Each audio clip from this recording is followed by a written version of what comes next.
বলদটা কই গেল রে? এই এই দিগা আব্বা আব্বা কই গেছিল গা? অনেক বড় একটা মাছ আমি ধরতে গেছিলাম সব পুতকে গেছে গা। কি মাছ? হয় মনে হয় ইলিশ মাছ মনে হয়। ইলিশ মাছ? তুই যে আসলে বলদ, বলদরের মতো তো দেখা যায়। কে আব্বা? এনে কাগজ তুই ইলিশ মাছ দেখলি কই? আমার মনে হচ্ছিল তাই ইলিশ মাছ। আবার আমরা কোনোদিন যাচ্ছিলাম আব্বা?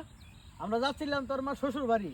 আমার শ্বশুর হ্যাঁ চল। আচ্ছা আব্বা হ্যাঁ এই আমরা যে নদীর ধারে হাঁটতে যাচ্ছি আব্বা হ্যাঁ এই নদী কাটিছিল কেটে আব্বা? কাটিছিল আমার বাপ। তোমার বাপ কাটিছিল? বাপ কাটছিল, হ্যাঁ। তাহলে এত এত মাটি কোনে ফেলেছিল আব্বা? কি করবো, মাথাটা তো আমার নষ্ট করে নেবো। এত মাটি আমি খাইছিলাম আমি তো মাটি আমি। এত মাটি খাইছিলেন আপনার দাঁতের মধ্যে কিসমিস করছিল না? না না আমার দাঁতে কোনো কিসকিস করে না। ও তাহলে আপনি সাইডে মনে দাঁত মাজে না আব্বা, এই জন্য কিসিস করে না আব্বা। বলটা কি শুরু করছে দেখছিস? হ্যাঁ বলটা দেখ, তুই যদি আরেকটা কথা কস তোর কিন্তু লাঠি দেবে এরকম, বেলা ডুবে গেছে। চল আয়, আব্বা আমরা কোনে যাচ্ছি আব্বা? আমরা যাইতেছি তোর মার শ্বশুর বাড়ি।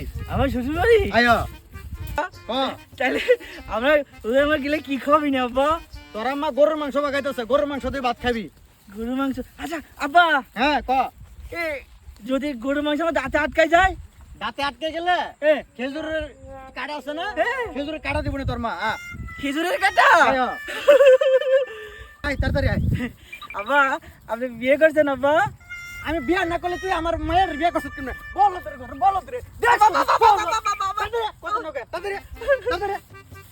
বলো তোর কাছে বিয়েটা দিয়ে আমার মায়ের রে আমি ওকে ছাই খাই ফেলাইছি। আব্বা আপনি ছাই খাতে গেলেন কে? আমার কাছে গলিতে আমি 10 কেজি চাল কিনে পাঠা দিতাম আপনারা। বলো তোর, বলো তোরে। এই বলো তোরে।